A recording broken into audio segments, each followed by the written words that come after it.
Sir, pick up lang. Wala Jerry. Saan ba yun, sir, banda? Sa pag-isip. Ah, okay. Thank you, sir. Sarado na kasi yung SM. Inabutan na tayo. Ilang oras na rin kasi. Mag-aalas 10 na, 9:59. Ngayon pa lang tayo magsisimula. Dapat kanina pa talaga. Ito nga lang, sobrang antok ko eh. Nalita ko ng tulog. Kaya, yun. Masarap yung tulog. Good evening po. Grab, ma'am. Dalawa ba yan? Isa lang. Anong number? 642.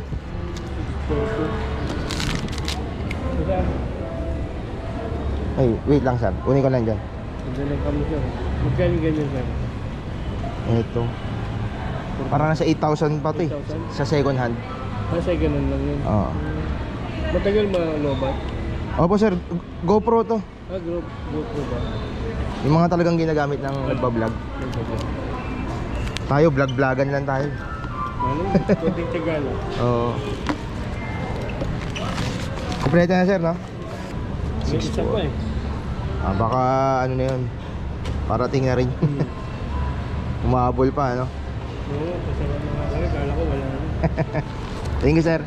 Kasi narinig nyo naman yung usapan namin. Sa totoo lang, kahit matagal na ako nagbablog, hanggang ngayon parang naiilang pa rin ako. Parang may hiya factor pa rin.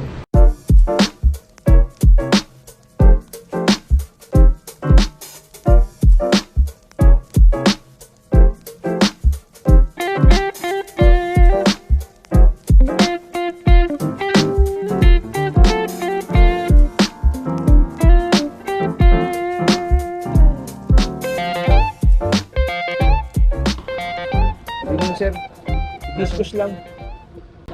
okay, sir. Ito lang, sir, no? Ito lang. Thank you, sir. Thank you. Good evening, sir. Iwan na lang daw po. Yeah, by the yeah. No? No, out. Where's your name? No. Where's your name? Here. Nagsulat ba siya, boy? You check your name. Sige. Yan. Here, you write only the time now. Yes. Write the time now. What is the time now?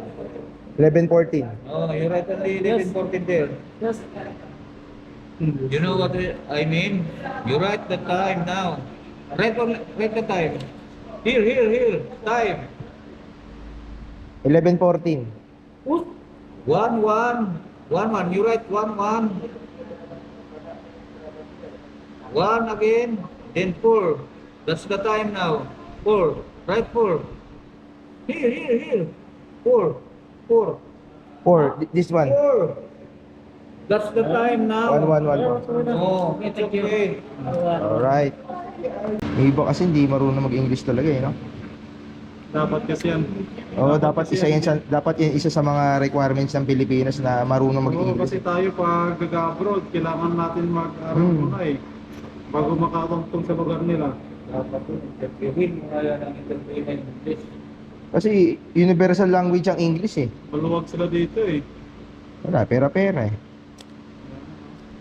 Wait lang sir, picture ko lang.